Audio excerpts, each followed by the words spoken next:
Meanwhile, I'd also like to invite our next presenter as well. We have with us Dr. Naveen Gurusiddaiah, who's Head Technical Services with Microfocus India. In fact, he comes with close to 16 years of experience in different domains such as information technology, finance, sales, as well as marketing. In his previous stint and engagements at Bolland as well as Microfocus, Mr. Naveen was involved in pre-sales, post-sales, as well as technical services. So this afternoon, he will be speaking a lot on the integrated approach to identity, access, as well as security built around a core of analytics. Let's have a warm round of applause. Please help me welcome our next speaker, Dr. Naveen Gurusiddaiah.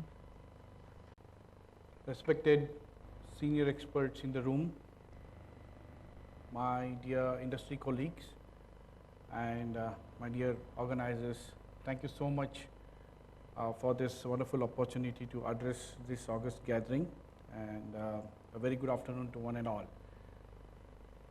So, as previous speaker must have taken away major responsibility of mine not putting you to sleep. That was an interesting session, and but having said that, if there are some people who are still little bit drowsy, then that responsibility comes on me. I wholeheartedly take that responsibility to see to it that we have a very interesting discussion on identity powered security, right? For most of you who are practicing or emphasizing on identity as a concept, I'm sure you would relate to it. But for those who are not doing that, I'm sure it will be very interesting for you to learn in the next 20 minutes what we have, wherein we run through an agenda of the rise of the insider threat. Of course, we'll be discussing about the outsider threat as well. Insider credentials at risk, the context of security. Any security has to have a context, otherwise it does not carry a meaning forward. And our approach, and then the main topic for this particular session, which is identity powered security, and what are the benefits with this approach. Okay, that's a brief introduction about me, which has already been done. Right, the rise of insider threat. This particular study or research which was done by the Verizon data breach study in 2015 tells the 4 top reasons are because of malicious practice or malicious victimization of people, not the system. That's why you see those top, the greatest on in the chart is because it's people. Systems, that what does it give us to understand? Systems are in place, but the people are not aligning to the systems which are in place. That can be one interpretation from this particular study. That's why it says PEBKAC. It's the person in between the chair and the keyboard, right? Again, going towards people again, and ID 10T. It's not some geeky word. It's nothing but idiot, right? That's how it's the jargons which are or the lingos which are used in this particular space in order to relate to where people fault at systems which are already in place. So, the insider threat perception is not only because of any malicious or negligent users. Outsiders are also obtaining and abusing insider credentials. There are 2 main aspects which come to the mind. First, social engineering, yeah, agree? Second is spear phishing. There are many, but I'm just sticking to 2, right? So, these can go undetected for weeks or months, because the people who are sitting there monitoring or administering all the security aspects are giving emphasis to outsider threats. They are giving emphasis to attempts which is being made to break the security parameter. But insider threat is something which is getting ignored, and hence these threats go undetected for weeks and months. I also have some case studies which I'll be bringing it up in a short while, right? So, how many of you have done spear phishing? Not the technical word, but actual spear phishing. Has anybody done here? Those of you who might have been in US, probably you might have done. How many of you know what actual spear phishing is? The actual stuff, you know it, right? So now I think probably you know what kind of pain the fish goes through, because of spear phishing. That's exactly the pain what the security people, the admins who are responsible for security go through when spear phishing happens, right? We also, there was a joke which was doing rounds on social media, which said that people say there's a lot of gloom and depression in the world, but wherein every day when I open my inbox, there's a girl who wants to become my friend. There's an old lady who's dying who wants to donate her property to me.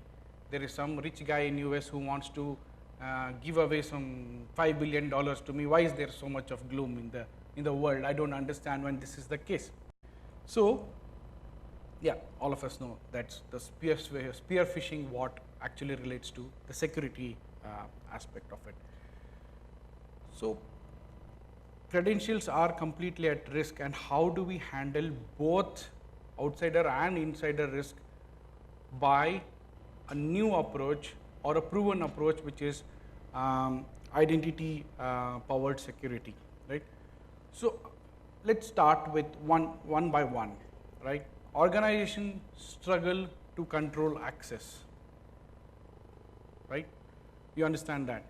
What is that? Let's take three main salient features when it comes to controlling access. One is inadequate access governance to reduce the risk of abuse. Everyone knows when the access certifications are due for audit, it is a headache for both IT people and business users. What do?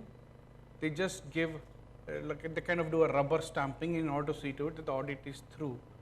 Fine, but there would be a tick mark, there would be a seal of approval, but at the same time you are compromising on so many things which can become a multi-headed demon in near future. So, what is that rubber stamping of approving everything? Inconsistent collection of entitlements. Business manager rubber stamp the certifications which have been okayed in the previous year or years before that, and saying that we have in fact maintained the same system or little bit added new systems which can be demonstrated, and probably use case would also satisfy the auditors. But we are compromising on this rubber stamping aspect. And all authentications are treated equally, which should not be the case. Authentication technology is lagging that of attackers. In the previous session, there was a question by one of the gentlemen about the ROI of these hackers who are funded. There are many people who just do for the fun of it also, right? They might be investing a bit of money, but they'll be investing a lot of time and efforts. They burn the midnight oil to see to it that they hack and cause a reputational risk to a particular organization or a person. And that comes in the news tomorrow, they're happy. That is the return on investment, right? So authentication, and for which they are willing to go to the next step. They are willing to go to an extra mile to keep an extra pace to whatever security credentials are in place, right? So technology, what we see, does lag when it comes to these kind of over passionate people who want to harm organizations and people. What you see here, I'm sure many of you would have been knowing that she's the former director of Department of Homeland Cybersecurity Wing. I said former director. This was certified in the federal hall of the parliamentarians of course the federal people in US, where it was said that there was a breach, there was a compromise which went on for weeks and months together, and it went undetected, and they found out that social engineering was the culprit, right? So all of these blend together, spear phishing, social engineering, on the passionate hackers, all work together to see to it they hit organizations and individuals. So we also had seen an example of Sony, where one country invests in hacking another country. It can be they wanted to sabotage the release of a movie, what happened in case of Sony. But we also know that a lot of military details and security details are compromised when one country pays some expert belonging to a different country in order to harm a third country, which is actually the enemy between the first and the third country. Lack of visibility into user activity, especially privileged users, whom we also call them as super users, right? There has to be there is a lacking in the system wherein privileged users are thought to be very learned people, and privileged users are believed to be extra cautious. But at the end of the day, we forget that they are also human beings, and they can be victims of social engineering or spear phishing, right? So there is a lack of visibility into it. One example is again what happened in Anthem. This particular DBA was looking at SQL query being run multiple times, so to which his ID was tagged. And then when he, that grabbed his attention. And when he did a deep dive, he saw that it was going on from weeks and weeks together. If that guy was on leave that day, then it would have gone on for a few more months, right? So this guy is a privileged user. So we have to have this guy cannot be awake at 3 AM in the morning to see to it whether a SQL statement is being executed in his name or not. There has to be a system which puts a check onto this, which puts a stop to this or alerts the privileged users. So talking about identity, access and security as a context, when it comes to identity, who is it? Establishing an identity to one individual is really, really important. There is a misconception that if a single sign-on access is given to him, then that is taken care. No. Even today we see that even though there is single sign-on, there is no one identity who is there in place. So if he quits on his superannuation, there are ghost accounts, that's again another headache, right? So there has to be a context as to who that person is, what is his or her identity is, and what access has to be given, what access should not be given, what is okay, what is not okay to that particular identity. And him or her being an end user or a privileged super user, whatever they are doing is acceptable or not. Let's say, I keep giving this example because people can relate to it. Let's say that there's a sales guy who at, let's say, 2 AM in the morning, he is downloading the entire customer database from the CRM tool, which is like a Siebel or SAP or something. Which sales guy would try to do it? He would try to concentrate on his accounts which he is trying to close in the next few days. So that user monitoring needs to be in place, right? That is something which is not acceptable. So when it comes to access, whether it is normal or not, and where it is happening, if that sales guy is located out of Bangalore and this activity is happening somewhere in Portugal, then I think it's instead of using the extinguisher, it's time to call the fire engine. Okay. So now coming to the core aspect of the topic, identity, power, security. Identity, access and security, they go hand in hand. Identity, governance and administration. The governance, the compliance related to a particular identity, him being a privileged user or an end user or regular user, is really, really key. Access management and authentication. We see that the super users, there might be super user A and super user B. I'm sure you would understand when I say that both use the same password, right? And then they exchange, if one person changes the password, then he exchanges the new password with the other person. That is, yeah, it makes life easy, but at the same time, it's creating a volcano waiting to burst. User activity monitoring, I'm sure I just gave an example of a sales guy trying to download the customer database. Putting this entire aspect into one single approach, giving equal amount of importance to each and every part of it, of identity, access, security, becomes mandatory. It's not good to have, it's a must have. One, identity governance and administration, how do we do it? Manage rights across employee life cycle, right? There can be a situation where a person sitting in finance and there's another person sitting in procurement.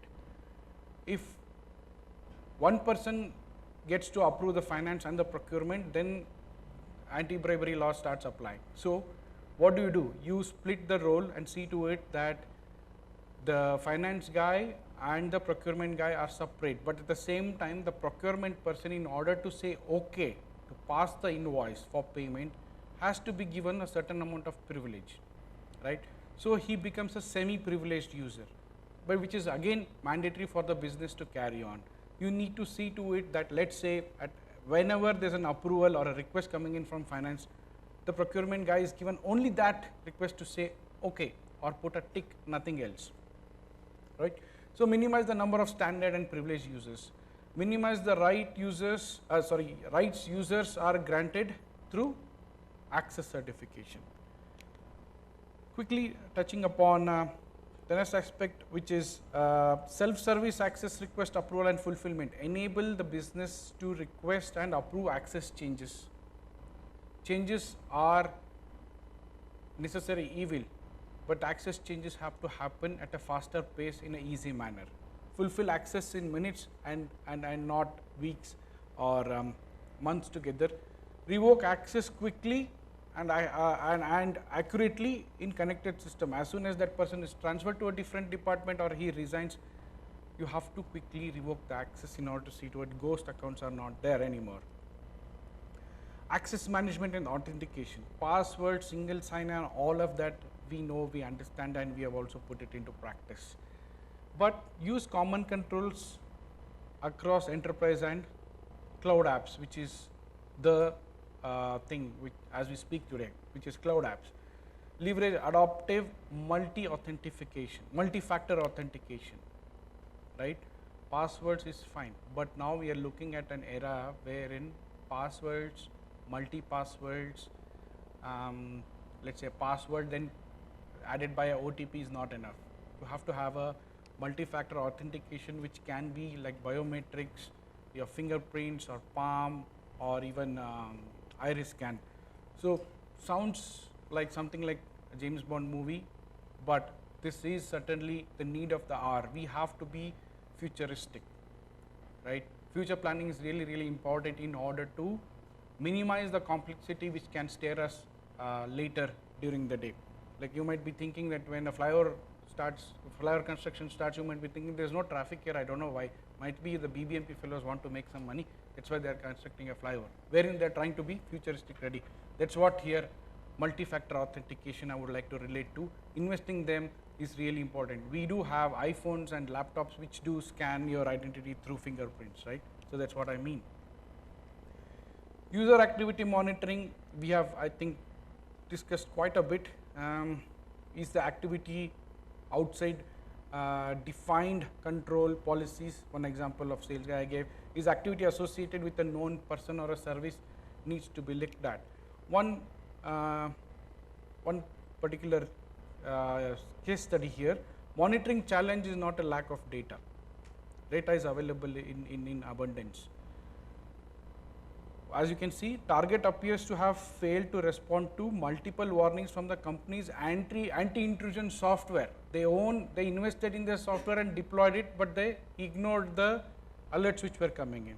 And Neiman Marcus hackers set off 60,000 alerts in the process of hacking while bagging a credit card data, and nothing happened. Finally, they were successful, wherein the people responsible were not able to act on those alerts. So, identity is a key source of context. Coming back to the point with which I started, right? Identity, if a child is born, we give a name. That's exactly the analogy which we have to adopt in our organization as well. Take an identity, then start building around it, right? You must have seen that ad, a Kohler ad, right? A tap where they're showing a jazzy tap, and one couple reach an architect and say that they put the tap there and say build a house around this tap, something like that. So identity is key to context to detect and disrupt potential breaches faster. If the breach happens today and you come out to know about it a week later, then the damage is run, and most of the damage would be irreversible. What are the benefits? I'm coming more to the end of my session with benefits and one of the key aspects I wanted to touch upon. Reduce risk by reducing privileges. Doesn't go well, but it has a lot of meaning. Job change means a user no longer needs access. That's the English meaning which has to be understood and then implemented.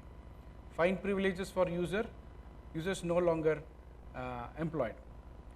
Reduce risk by using step-up authentication for higher risks. We spoke about biometrics, right? Those have their unique benefits which can make life easy of a particular organization which can be facing a potential threat.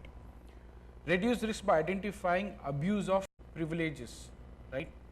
A super user, two super users having similar passwords, and them also being human beings who can be victims of social engineering or phishing attacks. We need to understand to detect and disrupt insider abuse before the damage occurs, right? So these are some of the benefits. I'm at the same time very proud to say that NetIQ approach emphasizes a lot around these three, which is identity, access, and security solutions, integrating with Cisco Identity Service Engine, wherein we get to know what is happening in a network which is self-aware and self-defending. It's not dependent upon a particular person being awake and trying to hit that button whenever there is a red light on the screen. A network which has self-defending capabilities. Today we see a day wherein BYOD is not a new term as it was three years back probably. When I first, honestly speaking, when I heard this term first, next thing I did is Google, trying to know what BYOD is, maybe 4 years back, 5 years back or something.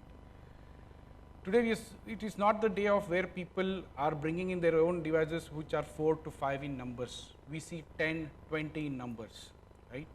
So organizations, people who are responsible for the security certainly do not own the devices, but they certainly need to own the interactions and the transactions which are happening there, for which you need to have an approach which is powered by identity and security at the same breath with a perfect balance.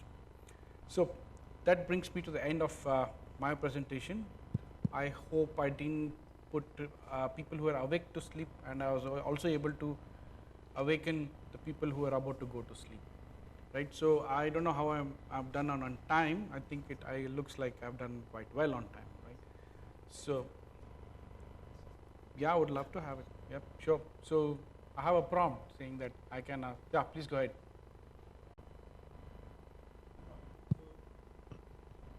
Probably I can hear you. I can repeat the question. My question to you is, you have used a statement, enable the business to request and approve access changes.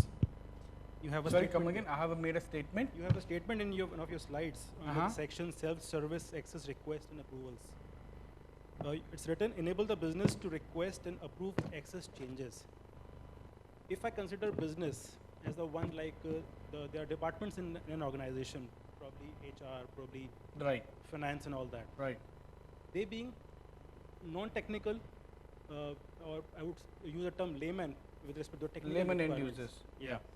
So how would they understand the technicality, the severity of an access? For example, admin access. You are asking they should request and they should also approve the access. So two things: how would they understand the technicality? Second, how would the SOD will be ensured?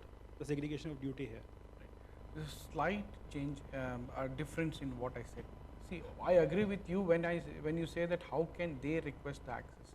They cannot request access. They are like, let's say, a HR person who is accessing a HR application like a PeopleSoft or something. Absolutely. They cannot say that I need to be very conscious about the security of my organization, and they cannot go to the admins and keep saying change my password, or send me a prompt to change the password.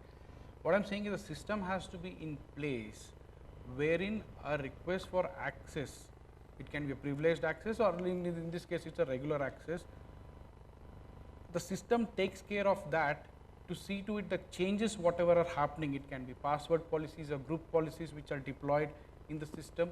Everything benefits the end users rather than creating a hassle for that person to remember multiple passwords and to keep changing the password every now and then. Like there are organizations, there are applications which ask for password change every day, right? So that should not be there should not be a system in place which creates problem on a day-to-day basis for these people. the system in place, identity part, security has to put in a particular, let's say, a practice in order to see to it that whatever access is given at the back end is totally protected of all the malicious activities which can be coming in from inside or outside. Okay. Right? Yeah. Thank you so much. Thanks. All right, ladies, I'm going to request you definitely to please connect with Dr. Naveen over any further questions. I'd like to invite Ms. Radhika from the ISMG team to please come forward and present a memento to Dr. Naveen. So we do have a booth outside, right outside this door. Anybody who has questions or want to have discussions, you're most welcome. My colleagues will join hands with me in addressing to your queries. Thank you so much. Well, let's have a round of applause to thank Dr. Naveen as well. Thank you. Thank you so much. Thank you. Thank you once again, sir.